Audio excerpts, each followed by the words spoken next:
अदिति, जिस तरीके से हम अपने दर्शकों को ये तमाम नंबर्स दिखा रहे हैं, देखिए बीजेपी के खाते में 104 सीटें थी, 2018 के आंकड़े हैं, कांग्रेस के खाते में 80, जेडीएस के 37 और अदर्स के खाते में 3।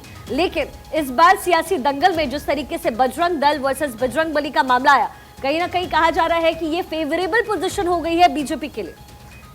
जिस तरीके से खेल में मजा तब आता है जब दोनों खिलाड़ी जबरदस्त हो, बराबर के हों।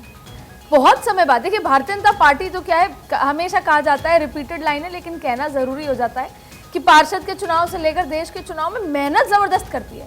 लेकिन बहुत लंबे समय बाद ऐसा हुआ है कि कांग्रेस ने भी इस बार मेहनत की है, और वो भी लोकल लीडरशिप में।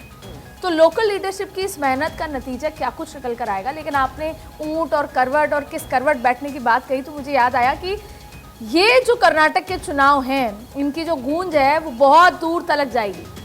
क्योंकि आज देखिए, प्रधानमंत्री नरेंद्र मोदी राजस्थान में हैं, चुनाव प्रचार का आगाज कह लें या फिर और तमाम बातें, जिसको शायद अभी आज वोटिंग भी, एक तरफ वोटिंग चल रही है, उधर प्रधानमंत्री मोदी वहां पर शिलान्यास 500 करोड़ से ज़्यादा की शिलान्यास योजना परियोजनाओं का सौगात दे रहे हैं।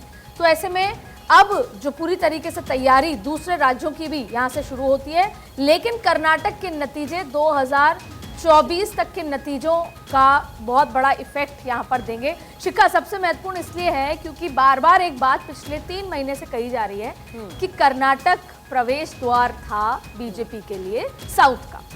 और साउथ में अगर हम पीछे जाएं, बल्लेरी की बात करें तो सोनिया गांधी चुनाव लड़ी थी, बीजेपी ने बहुत पहले चुनाव लड़वा दिया था सुषमा स्वराज को। सुषमा स्वराज के बारे में सब जानते हैं, चुनाव हारी और चुनाव सोनिया गांधी जीती थी। लेकिन सुषमा स्वराज की हार के चर्चे ज्यादा थे, क्योंकि सुषमा स्वराज जब बात करने पे आती हैं तो फिर अच्छों की छुट्टी कर देती हैं। तो बल्लेरी से या कर्नाटक से इंदिरा गांधी, चिकमंगलूर का जो फेमस डायलॉग था, तो कांग्रेस का पुराना नाता साउथ से रहा है, खासतौर पे कर्नाटक से रहा है। और आज जो सिद्धारमैया के दम पर कांग्रेस लड़ रही है, सिद्धारमैया जेडीएस के हुआ करते थे, तो बहुत बार कांग्रेस ने कोशिश की। और डीके शिव कुमार की अगर बात करें तो डीके शिव कुमार पहले मंत्री भी, ऊर्जा मंत्री से लेकर तमाम चीज रह चुके हैं। लेकिन उनकी जो असली क्वालिटी कांग्रेस ने कब समझी, आपको पता है शिखा? 2017 में जब राज्यसभा के चुनाव थे और जो अहमद पटेल हैं उनको उतारा जा रहा था, तब डीके शिव कुमार को गुजरात में कोई खरीद फरोख्त ना हो, क्योंकि अमित शाह पूरे मैदान में उस समय थे और वो नहीं चाह रहे थे पार्टियों की लड़ाई और पॉलिटिक्स के बीच में कि अहमद पटेल राज्यसभा तक पहुंचे, पार्लियामेंट तक पहुंचे। तो अमित शाह वर्सेस सीधा सीधा कांग्रेस सोनिया गांधी था, तो उसमें डीके शिव कुमार को पूरी जिम्मेदारी दी गई। और डीके शिव कुमार उस वक्त संकट मोचक के रूप में आए। पहले वो मंत्री थे और उनका वोट बैंक की भी राजनीति, तमाम चीजें थी, लेकिन इतने करीब, कितने विश्वस्त रहे वो तब हुए जब 2017 में अहमद पटेल के वो करीबी चुनाव जिताया।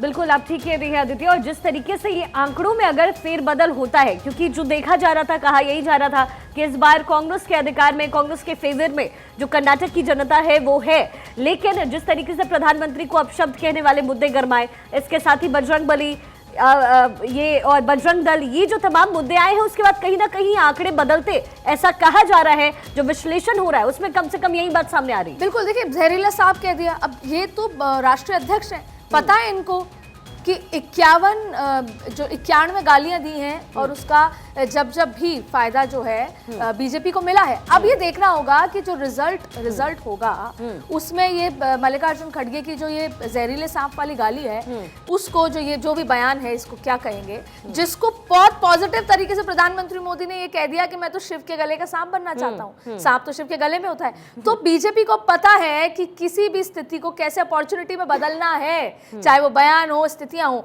लेकिन शिखा, इस पूरे चुनाव में वोकालिगा और लिंगायत, इनका बहुत बड़ा इम्पैक्ट रहने वाला है कि वोकालिगा और लिंगायत किस तरफ जाते हैं। और अगर कर्नाटक, मैसूर राज्य की बात करें, इतिहास में अगर जाएं, तो कर्नाटक वोकालिगा कौन थे? वोकालिगा उन लोगों को माना गया जो लकड़ियां काटते थे, जो किसान थे और जो थोड़ा बहुत लकड़ियां, उनका बड़ा वर्ग बना। खैर, मैं ये कहना चाह रही हूँ कि वोकालिगा और लिंगायत किस तरफ जाते हैं, अपना दिल किसको निकाल कर देते हैं, वो वही जो ऊंट करवट की बात है कि उसी तरफ ऊंट करवट बैठेगा। और लिंगायत पहले इम्पैक्टफुल नहीं थे, जब ये मैसूर राज में हैदराबाद वाला जो कर्नाटक है और महाराष्ट्र वाला कर्नाटक जुड़ा, तब ये वोकल लगा और मैसूर टेंशन में आ गया था कि फिर तो हमारा वर्चस्व खत्म हो जाएगा, राजनीतिक वर्चस्व।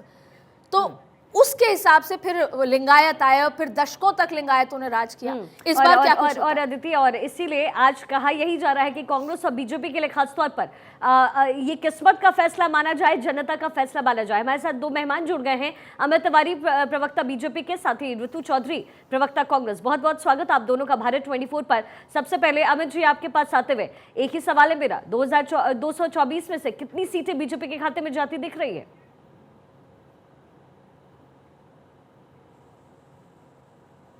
अमित जी, क्या आप तक आवाज पहुंच रही है? चलिए ठीक है, ऋतु जी से जवाब ले लेते हैं। ऋतु जी, 224 सीटें कर्नाटक के रण में, कांग्रेस के खाते में कितनी सीटें? देखिए, अभी जो आज सुबह जो रुझान देखने को मिला है उससे साफ ये दर्शित है कि 150 से ज्यादा सीटों से कांग्रेस जीत रही है कर्नाटक में। और जो लोग जिस प्रकार से सिलेंडर के आगे जो है माथा टेक के जा रहे हैं, उससे बिल्कुल साफ जाहिर है कि जो कर्नाटक की जनता त्रस्त हो चुकी है भाजपा की नीतियों से, भाजपा के भ्रष्टाचार से, 40% कमीशन से। और वो इस बार जो कर्नाटक की जनता का रुख है वो साफ तौर पे विकास का है और जनता के मुद्दों का है, और कर्नाटक के जो है बेरोजगारों और बेटियों की सुरक्षा और गरीबी का मुद्दा है। लेकिन ऋतु जी तमाम मुद्दों के बीच जिस मुद्दे को बीजेपी ने बड़ी बखूबी भुनाया है, वो मुद्दा है बजरंग बली को लेकर, बजरंग दल को लेकर। आपसे इसका जवाब लेंगे, लेकिन अमित तिवारी हमारे साथ जुड़ गए हैं। अमित जी, 224 सीटें, कितनी सीटें बीजेपी के खाते में? नमस्कार जी। 150 प्लस का संकल्प लेकर हम चले हैं और हमें पूरी उम्मीद है कि कर्नाटक की जनता जिस तरीके से हमने डेवलपमेंट किया है पूरे कर्नाटक में, चाहे वो रोड के माध्यम से हो, चाहे रेल नेटवर्क के माध्यम से हो, या आपके स्कूल शिक्षा के माध्यम से हो, या हेल्थ सेवाएं, जिस प्रकार से कोरोना के वक्त में महामारी से लोग हमारे कार्यकर्ता पहुंचे थे, इन सारी चीजों को देखते हुए हमें पूरा विश्वास कर्नाटक की जनता हमें आशीर्वाद देगी और 150 प्लस का संकल्प लेकर हम निकले और उम्मीद है हमें जीतना आएगा। ऋतु जी, अब आपके पास वापस आते हुए जो सवाल मैंने आपसे पूछा, देखिए ये तमाम मुद्दे किसी भी सियासी रण में होते हैं, कहीं का भी विधानसभा चुनाव हो, लेकिन कांग्रेस ने एक दांव फेंका बजरंग दल को लेकर के और बीजेपी ने उसे भी भुना लिया, और यही चीज लगातार आम चुनाव से लेकर के विधानसभा चुनाव में होती है और कांग्रेस को हार का चेहरा देखना पड़ता है। देखिए, मैं आपसे ही एक क्रॉस क्वेश्चन कर रही हूँ, उसके लिए माफी, लेकिन ये बताइए कि कहाँ पे भुनाया गया, क्या भुनाया गया? बजरंग दल का जो मुद्दा है उसमें जो है बीजेपी बैकफुट पे आई है, उसमें तो उल्टा बीजेपी का नुकसान हुआ है। लेकिन मैम, आपके पार्टी के अध्यक्ष आके कह देते हैं कि नहीं नहीं, ये तो हमने मैनिफेस्टो में लिखा है, हमने ये थोड़ी कहा है कि ये बजरंग दल को बैन कर रहे हैं। इसका मतलब है कि आपके पार्टी के खेमे के अंदर ही लोगों को पता ही नहीं था कि बजरंग दल को बैन करने की आप बात कर रहे हैं, या आपकी तरफ से मैनिफेस्टो। तो बड़ा सवाल ये है ऋतु जी, ये मैनिफेस्टो, ये आधार कर्नाटक में बना कौन रहा है, अगर वहां के नेताओं को पता नहीं है तो? देखिए, बजरंग दल का अगर मुद्दा है और जो है बीजेपी जो है बजरंग दल की तुलना जो है भगवान बजरंग बली से करती है, तो ये तो उन्होंने खुद अपनी पार्टी का नुकसान किया कि एक इतने बड़े भगवान जिनका पूरा जो जीवन है मानव कल्याण में चला गया, उसकी तुलना एक ऐसे दल से करना जिसका नाता जो है तमाम तरह की कंट्रोवर्सी से जुड़ा हुआ है, मतलब ये तो बिल्कुल ही आप ये इसका बीजेपी कोई लॉजिक तो लगाती नहीं है। तो अगर इनके लॉजिक से मैं चलूं कि अगर बजरंग दल है, बजरंग बली का स्वरूप है, तो फिर गोवा में जो श्री राम सेना को क्यों बैन किया? भाजपा के द्वारा किया गया, तो फिर वो श्री राम का स्वरूप होगी, उनका स्वरूप होगी ना, तो वो क्यों बैन किया? तो इस प्रकार के लॉजिक केवल भाजपा ही दे सकती है, और भाजपा जो है भाजपा को इसमें करारा नुकसान हुआ ऋतु है। जी, एक सवाल आप ये बताएंगे, वो तो ठीक है भाजपा का लॉजिक आप कह रही हैं, हाल ही में देखा कि देखिए पूरी कर्नाटक की और साउथ की राजनीति में ये पता है कि डीके शिव कुमार और सिद्धारमैया के बीच के क्या संबंध रह चुके हैं, लेकिन चुनाव के अंत में आते आते दोनों के एक बहुत ही आत्मीयता डिस्कशन वाले वीडियोस रिलीज होते हैं। क्या जरूरत पड़ी थी अंत में ऐसा करने की, कि आपको अपने एकजुटता दिखाने की इस तरह से जरूरत पड़ी? कोई भी स्वस्थ पार्टी अगर होगी, स्वस्थ संगठन जो होगा, उसमें हर किसी का अपना मत होता है। ये नहीं है कि दो आदमियों की पार्टी बन के रह जाए जैसे कि भाजपा रह गई है। दूसरी बात कि जब पार्टी स्तर पर बात होती है, जब भारत का जब कल्याण की बात होती है, तब चाहे आपस में कोई भी मतभेद हो, लेकिन सभी नेता जो है एक मंच पर आकर इकट्ठे हो जाते हैं। पार्टी के उस समय ये नहीं देखा जाता कि आपकी राय क्या है, आपकी राय क्या है, उसमें ये देखा जाता है कि जनता की ऋतु जी, वो बात तो भलाई पर्दे के पीछे भी हो सकती थी। आप सोशल मीडिया पे उसको दिखा रहे हैं कि दोनों के बीच में इतनी हार्ट टू हार्ट कॉन्वर्सेशन हो रही है, ये क्यों जरूरत पड़ी? पिछले 4 साल में तो आपको जरूरत लगी नहीं, पिछले 4 साल में तो बगावत खुलकर आती रही, लेकिन अब चुनाव के अंत में आपको क्यों जरूरत पड़ी कि उन दोनों की आत्मीयता वाली कॉन्वर्सेशन पर्दे के पीछे से निकलकर पर्दे के सामने आ गई?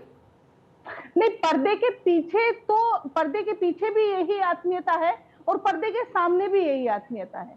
ये जनता की मांग है कि वो देखना चाहते हैं डीके शिव कुमार जी को और सिद्धारमैया जी को साथ में, और इसमें कोई बुराई नहीं है अगर वो जनता को इस प्रकार से संबोधित कर रहे हैं, या जनता ये चाहती है कि उन दोनों को साथ में देखना, तो वो दोनों साथ में आ रहे हैं। अमित जी, आपसे पूछना चाहूंगी, मतभेद अमित जी आप बताइए कि अगर जो एग्जिट पोल, जो अभी जो पोल्स आने लगे हैं, वो ये सब कह रहे हैं कि कहीं ना कहीं बीजेपी उस मैजिक, उस आंकड़े से पीछे जा रही है, तो क्या ऐसा लगता है कि कहीं ना कहीं येदियुरप्पा को ठीक से बैलेंस या मैनेज नहीं कर पाए, उसका ये कारण, उसकी वजह है? वरिष्ठ नेता है, मार्गदर्शक हैं, और वो उस प्रकार से जो कि सुझाव और वो तो उनका पालन करते हैं। लेकिन देखिए, मैं कांग्रेस की हमारी प्रवक्ता 2-3 मुद्दे उन्होंने, जिस तरीके से उन्होंने बजरंग बली और बजरंग दल का उन्होंने एक बात की, तो बजरंग दल जो है वो किसकी उपासना किसका नाम लेकर उन्होंने वो दल बनाया है? बजरंग बली का दल नाम लेकर बनाया है। और अगर कोई भी दल अगर किसी चीज का, किसी भगवान को लेकर बनाता है, तो वास्तविक रूप से अगर आप उसको बैन करती हैं तो आप किसकी बात कर रही हैं? और देखिए, ये पहली बार नहीं है जो इन्होंने। अमित जी, अभी ऋतु जी ने आपसे वही सवाल किया कि आपने श्री राम सेना को बैन किया, तो इसका क्या मतलब कि आपने श्री राम को बैन कर दिया? मैं आपके पास वापस आऊंगी, जवाब लूंगी। संजीव कौशिक, राजनीतिक विश्लेषक हमारे साथ जुड़े हुए हैं, सर्वेश पाठक, राजनीतिक विश्लेषक हमारे साथ इस वक्त जुड़े हुए हैं। संजीव जी, आपके पास आते हुए, अगर चुनावी आंकड़ों की, मैजिकल आंकड़ों की बात कर्नाटक की जाए, क्या लग रहा है आज का परिणाम जो 13 को आना है, क्या कुछ होने वाला है चुनावी रण में कर्नाटक के? देखिए, बहुत दिलचस्प मोड़ पे है चुनाव ये कर्नाटक का। हम खूब जानते हैं कि चुनाव में भारतीय जनता पार्टी चाहे किसी भी स्तर का चुनाव हो, बड़ी शिद्दत से लड़ती है और पूरी ताकत लगाती है। संजीव जी, आपकी आवाज मेरे तक पहुंच नहीं रही। आप तक आवाज नहीं पहुंच पा रही। सर्वेश जी, आप तक आवाज मेरी पहुंच रही है? जी हाँ। क्या मैजिकल वॉन्ड से, जो मैजिकल वॉन्ड बीजेपी की तरफ से इस्तेमाल किया गया, क्या चुनावी मुद्दा रहा? आज की जो परिस्थिति बन रही है, आज जो चुनावी सरगर्मी कर्नाटक में देखी जा रही है, परिणाम क्या आ सकते हैं आपके हिसाब से?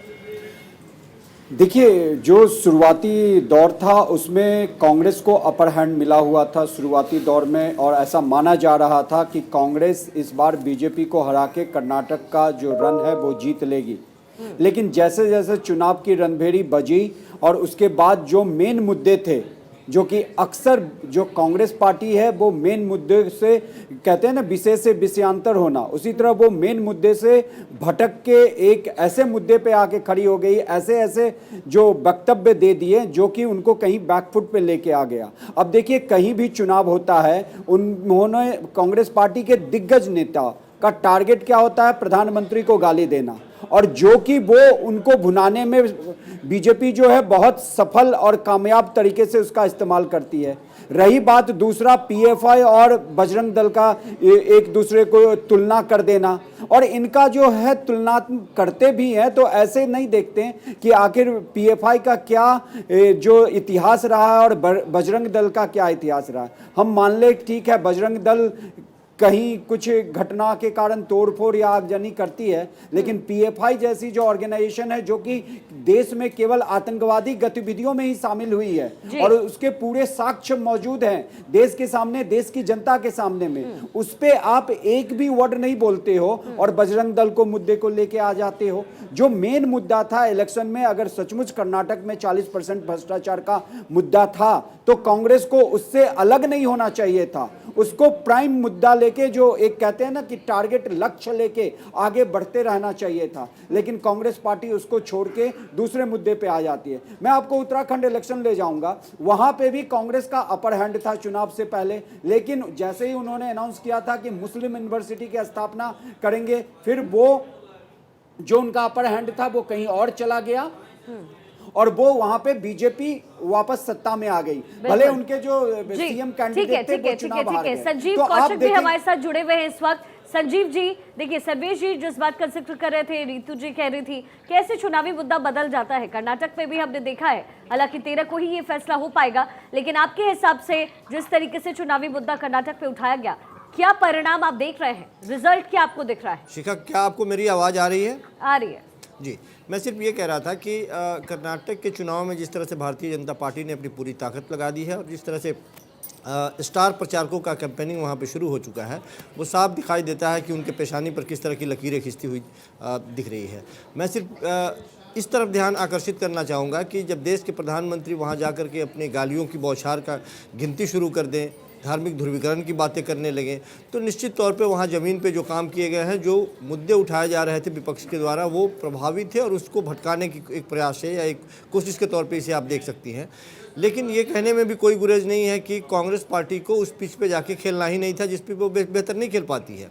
वो जानबूझ के पता नहीं कौन रणनीतिकार इस तरह की रणनीति बनाते हैं, इसके वजह से कांग्रेस पार्टी को निश्चित तौर पे नुकसान पहुंचाना पड़ा है। बड़ी आसानी से भारतीय जनता पार्टी के लोग जो बजरंग बली और बजरंग दल को समान बताते हुए, जिस तरह से बंदर और हनुमान में ज़मीन आसमान का अंतर होता है, लेकिन फिर भी बहुत सारे लोग बंदर को ही हनुमान समझ लेते हैं। तो ये जो बनाने का प्रयास किया गया, बजरंग दल को बजरंग बली से जोड़ने का प्रयास किया गया, भारतीय जनता पार्टी के लिए ये मुफीद था।